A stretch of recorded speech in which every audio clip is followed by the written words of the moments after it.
नमस्कार मित्रों, मैं हूं डॉक्टर हरिनिवास। चैनल है संस्कृत साहित्य एवं संस्कृति।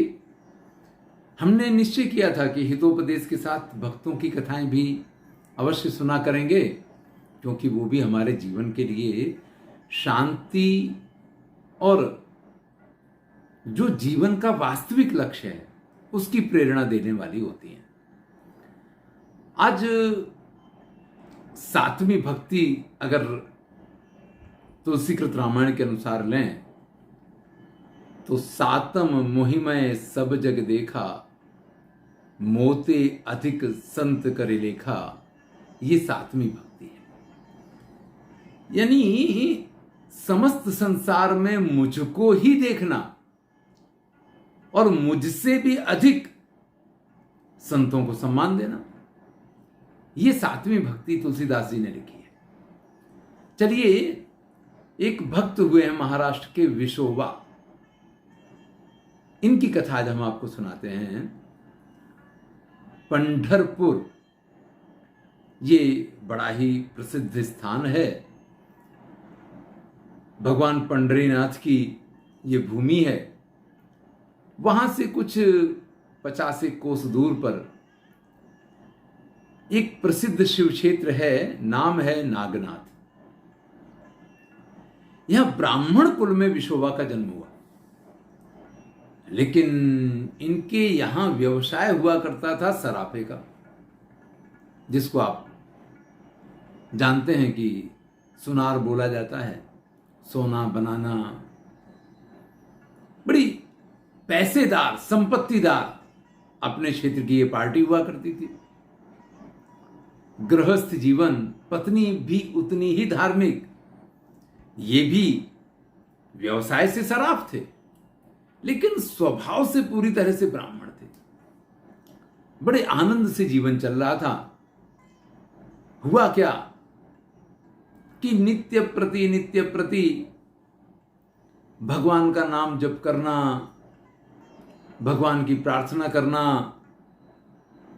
और अपने जीवन के कार्यों को भगवान का कार्य मान के ही सभी कार्यों को करना। भाई, भक्ति कहीं ये नहीं कहती है कि आप अपने जीवन के दायित्वों को छोड़ दें। वो तो कहती है अपने दायित्व का निर्वाह करें। और जो यहां पे कहा गया, मोहिमय सब जग देखा, आप प्रत्येक कार्य को, सगुण भक्ति कहते ही इसको है कि आप अपने लिए कुछ करते ही नहीं है। जो कुछ करते हैं वो भगवान के लिए करते हैं। इसी का नाम तो सगुण भक्ति है। बड़े शांति से, बड़े आनंद से, क्योंकि किसी चीज की कमी नहीं है, इनका जीवन व्यतीत हो रहा है। सदगृहस्थ हैं, अतिथि सेवा करना, लोगों की भलाई के लिए जो बन सके वो कार्य करते रहना। और विशेष करके अगर कोई अपने यहां आ जाता है तो जब नारायण ने दिया है तो उसी का स्वरूप मान के उसकी पूजा करना, ये इनका एक स्वभाव था या नित्य कर्म था। जब तक किसी आए हुए अतिथि को भोजन न करवा दें तब तक जैसे कि नारायण की सेवा ही नहीं हुई, इस प्रकार का भाव इनके मन में बना रहता था। लोगों को भी पता, भाई उस समय से होटल, धर्मशालाएं, ये सारी सुविधाएं नहीं हुआ करती थी। तो लोगों को भी पता कि भैया इस गांव में अगर पहुंच गए हो तो विशोबा के यहां चले जाओ, वहां आपका उत्तम आतिथ्य सत्कार होगा, सारी सुविधाएं मिलेंगी। अब एक बार की बात है कि जो दक्षिण देश है वहां पे दुर्भिक्ष पड़ गया। आपको पता है कि दुर्भिक्ष तो बड़े ही कठोर स्थितियां उत्पन्न कर देते हैं। अरे भाई, एक साल भी बरसात ना हो तो उस दुर्भिक्ष से भी लोग बाग परेशान हो जाते हैं। यहां तो बड़ा लंबा दुर्भिक्ष हो गया। अब तो लोगों ने अपने गांव, गली, शहर छोड़ने शुरू कर दिए। रास्ते में वहीं से निकल रहे हैं और इनके यहां तो सदा वर्त खुल गया कि भैया जो भी आ रहा है खाए पिए रहे, सुख शांति से, उनके लिए सारी व्यवस्थाएं करना। ऊपर वाले का दिया हुआ कुछ भी कम नहीं था। और ये विशोबा ये मानते थे कि प्रभु का धन है और प्रभु के कार्य में ही लग जाए तो इससे उत्तम कुछ नहीं हो सकता है। भाई यही भक्त की विशेषता होती है। जो आए उसी अतिथि को बिल्कुल साक्षात नारायण का स्वरूप मान के उसकी सेवा करना, उसकी पूजा करना, सर्वत्र नहीं सब में भगवान के दर्शन करना, यही इनकी नित्य प्रति की प्रक्रिया थी। लेकिन अब तो उनके यहां इतनी लंबी लंबी लाइनें लगने लग गई।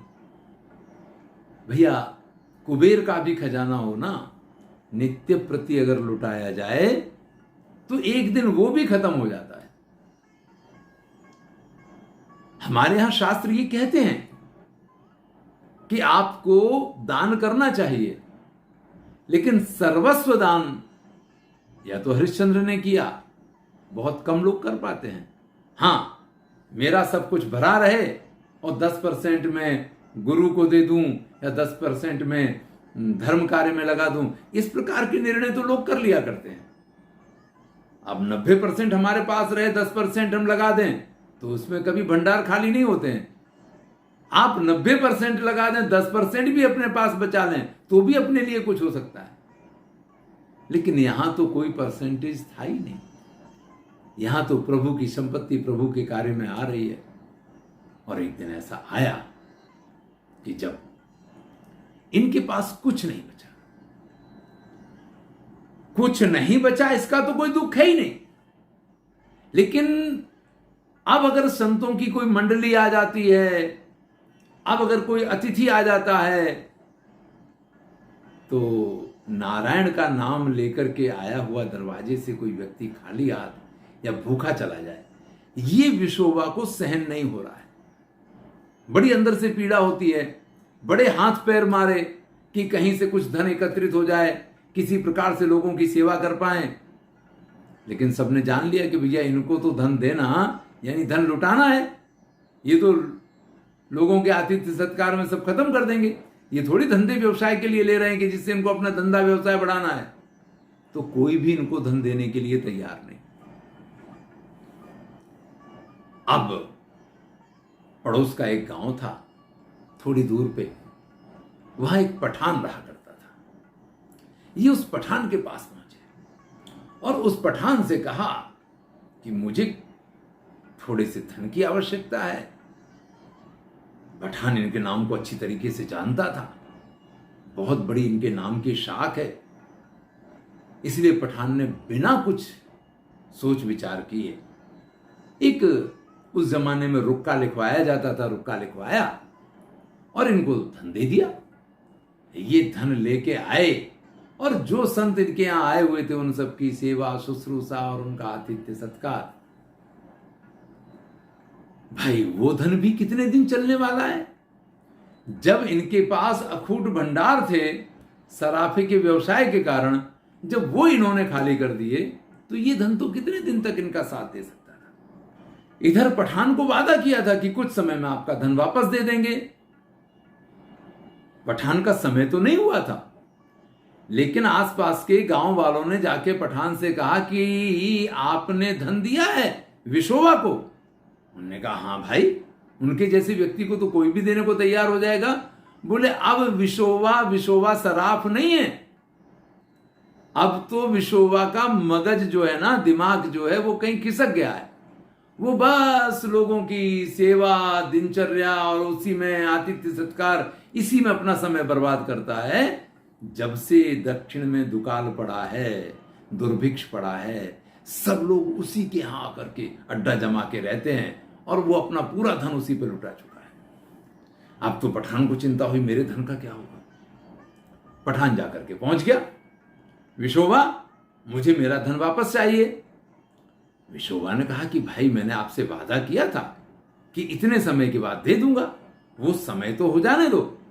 बोले नहीं, मुझे आवश्यकता पड़ गई है और मुझे अभी अपना धन चाहिए। तो विशोबा ने कहा कि देखो भाई, अभी अगर धन देने की स्थिति होती तो मैं आपसे लेने के लिए क्यों आता। आप हमें कुछ तो टाइम दोगे ना भाई। ऐसा तो नहीं होता है कि आपने किसी को धन दिया आप जाके उसकी छाती पे खड़े हो जाएं कि आज के आज मुझे चाहिए। कुछ समय तो देना पड़ता है। पठान ने कहा कि हाँ बिल्कुल, क्यों नहीं। अरे भाई, मैं आपको 5 दिन का समय देता हूं, बहुत से बहुत 1 सप्ताह का समय मिलेगा। 5 दिन में हमारा धन वापस कर दीजिए। और अगर आपसे नहीं होता है तो 7 दिन के बाद आपने जो रुका लिखा है ना, फिर आप ये मत कहिएगा कि आपने हमारे साथ ये क्या किया। विशोबा ने हाथ जोड़ के कहा कि अगर 5 दिन में हम आपको धन नहीं दे पाए तो फिर आपको जो करना है आप कर सकते हो, मैं आपसे कभी भी कुछ कहूंगा नहीं। अब विशोबा का जो विश्वास है, विशोबा की जो क्रेडिट है, उसके सामने पठान अब कुछ बोल तो सकता नहीं, वापस चला गया। एक दिन गया, विशोबा विचार करते हैं, अरे मैं ये धन कहां से वापस करूंगा, अभी तो कोई मार्ग ही नहीं है, जो कुछ मेरे पास था वो तो सब खत्म कर दिया है, और ये जो संत महात्माओं का मेला है ये खत्म नहीं हो रहा है कि चलो मैं कुछ अपना धंधा व्यवसाय जो है उसको करके और बचा बचू के दे दूं, वो भी संभव नहीं लग रहा है। तो ऐसे में मैं क्या करूं। तो भगवान पंढरीनाथ से प्रार्थना करते हैं और उनसे कहते हैं कि प्रभु, मैंने जो भी लिया था आपके निमित्त लिया है, मैंने कभी भी इस धन को अपने किसी स्वार्थ के लिए व्यय नहीं किया है। ऐसे में अगर यहां पे कुछ भी मेरी बेइज्जती होती है या मेरी साख गिरती है या मेरा जो नाम है मैं अपना वादा पूरा नहीं कर पाता हूं तो जवाबदारी आपकी है। अब इनने तो कहते हुए भगवान से कह दिया, लेकिन भगवान को ये बात जो है बड़ी स्पर्श कर गई। भगवान ये विचार करते हैं कि आज तक जिस भक्त ने सर्वत्र मेरे दर्शन करते हुए और सबके लिए सेवा की है, वास्तव में इसने कभी अपने लिए कुछ मांगा ही नहीं, जब भी कुछ मांगा औरों के लिए मांगा। आज भी इसने ये कहा है कि इसने जो कुछ किया है मेरे लिए किया है। बात तो इसकी बिल्कुल सही है। 5वां दिन आता है, पठान विचार कर रहा है कि आज विशोबा पैसा नहीं दे पाएगा, लोगों ने जिस प्रकार से कहा था, और फिर जो रुक्का उसने लिखा है उसका व्यवसाय या उसकी दुकान के लिए वो रुक्का मैं नगद करवा दूंगा, जैसे कुर्की वगैरह आज की भाषा में कहें तो करवा दी जाती है। विशोबा को तो इस चीज की चिंता ही नहीं है।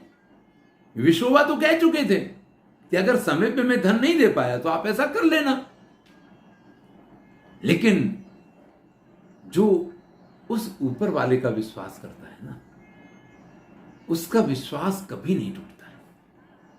हमारी समस्या यह है कि हम उसकी जगह और सबके ऊपर विश्वास करते हैं, हम सिर्फ उसके ही विश्वास नहीं करते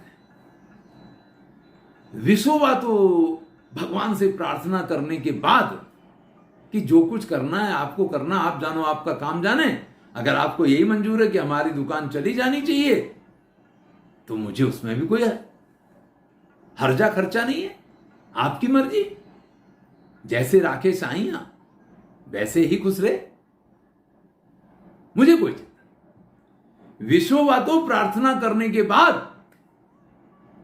अपनी मस्ती में मस्त, अपनी दिनचर्या, संतों की सेवा, आतिथ्य सत्कार, जो कुछ उनके पास था उसमें लग गए। इधर भगवान पंढरीनाथ ने विशोबा के मुनीम का रूप धारण किया और पठान के यहां जाके पहुंच गए। बोल पठान, हमारे सेठ ने भेजा है, आपका क्या लेन देन निकल रहा है, ब्याज ब्याज के साथ जो कुछ हो रहा बता दो। अब पठान ने देखा कि अरे भाई आज 5वें दिन का वादा था, सेठ तो नहीं आए, मुनीम को भेजा है, सारी चीजें बता दी। मुनीम जी ने जो भी पेमेंट था पूरा पेमेंट कर दिया और उनके पास से रसीद ली। जो वो रुक्का था वो रुक्का भी वापस लिया और आ गए वापस। नित्य प्रति भगवान की पूजा आराधना करने के टाइम पे श्रीमद् भगवद गीता पढ़ना ये इनका नित्य कर्म था। विशोबा जैसे ही स्नान करके 5वें दिन प्रातः काल बैठते हैं, श्रीमद् भगवद गीता को खोला तो उसमें वो रुक्का निकल आया। विशोबा सोचने लग गए, अरे मैंने पैसा लेने के लिए रुक्का लिखा था और ये रुक्का यहीं रह गया।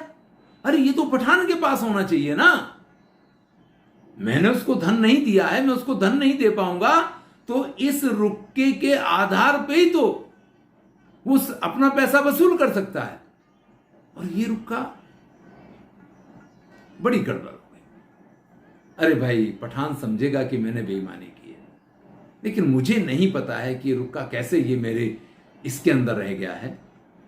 निकल पड़े वहां से कि पठान को रुक्का दे आऊं, मैं धन तो नहीं दे पाया समय पे, ये रुक्का दे आओ।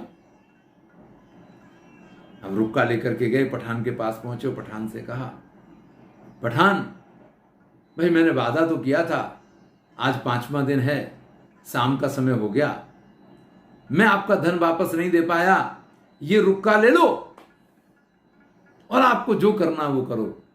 कैसी बात करते हो? अरे आपको जितना धन चाहिए आप ले जाओ, मुझसे बहुत बड़ी गलती हो गई कि मैंने आपसे रुक्का लिखवाया। अभी तो मैंने रुक्का वापस किया आपके मुनीम को। क्या मुनीम को? हां भाई, आपके मुनीम सारा पैसा ब्याज के साथ आपका दे गए हैं और ये रुक्का हमारे पास से ले गए हैं। अब तो विचार में पड़ गए विशोबा, अरे ऐसा कैसे? मैंने तो मुनीम को कोई धन संपत्ति दी नहीं थी। मुनीम ने अपने पास से जो उसकी बचत थी उसमें से लाकर के ये सब किया है। मुनीम के घर जाकर के पहुंचे, मुनीम से कहा, मुनीम जी अरे आपने ऐसा क्यों किया? अपनी सारी संपत्ति वहां दे के आ गए। मुनीम ने कहा, कहां? अरे मैं तो सुबह से घर से बाहर ही नहीं निकला हूं। अरे नहीं नहीं नहीं, आप सुबह 7 बजे पहुंच गए थे पठान के यहां, उसको सारी संपत्ति दे के आए हैं। कहा, स्वामी मुझे माफ कर दो, लेकिन ऐसा नहीं हुआ है, मैं कहीं गया ही नहीं हूं, मैं घर से नहीं निकला हूं, आप मेरी पत्नी से पूछ लो। अरे भाई, वहां पूरा उसका जो पैसा मैंने लिया था उसको देने कौन गया था? वो स्वयं कह रहा कि आपके मुनीम आए थे। मुनीम जी ने कहा, आप जानो पठान जाने, मैं घर से नहीं निकला हूं, इतना मैं जानता हूं, मैं अपनी बात बता सकता हूं। अब तो विशोबा की आंखें एकदम आंसू भर आए, गदगद हो गया है। उसको पता चल गया ये जो कुछ हुआ है ये मेरे प्रभु की माया है, ये जो कुछ किया है मेरे प्रभु ने किया है। मैं कितना नाकारा व्यक्ति हूं जिसने अपने प्रभु को धन के लिए परेशान किया। वहीं प्रणाम करते हैं, पंढरीनाथ से कहते हैं कि बहुत बड़ी गलती हो गई, मैंने आपसे जो ये प्रार्थना की मुझे क्षमा कर दो। और उसके बाद अपना सारा व्यवसाय सब कुछ छोड़ के ये विशोबा वहीं पंढरपुर आकर के इन्होंने अपना स्थान बनाया। और जो स्वामी मेरा इतना ख्याल रखता है, उसके अलावा मैं इस दुनिया में व्यवसाय करूं और सारे कार्य करूं, मुझे इसकी कोई आवश्यकता नहीं है। बस आज के बाद एक ही काम करूंगा, अपने उसी स्वामी का भजन करूंगा जो स्वामी मेरा इतना ध्यान रखता है। नामदेव को स्वप्न में दर्शन देके भगवान ने यह कहा कि जाओ विशोबा को अपना गुरु बनाओ, और जब आप विशोबा को अपना गुरु बनाओगे तो आपको सच्चे ज्ञान की प्राप्ति होगी। आपको पता है जो महाराष्ट्र के बड़े बड़े संत हुए हैं उनमें संत ज्ञानेश्वर, नामदेव, ये बड़े बड़े नाम हैं, और इन नामदेव के ये गुरु हुआ करते थे विशोबा। तो आज ये सुंदर कथा आपको सुनाई। अपने जीवन में जब भी हम भगवान पर विश्वास रख के और उनके लिए कुछ करते हैं तो जीवन में हमें कभी कोई समस्या नहीं आती। धन्यवाद। आप भी ये विश्वास करके देखिए, तब आपको पता चलेगा कि भक्ति में कितना आनंद है।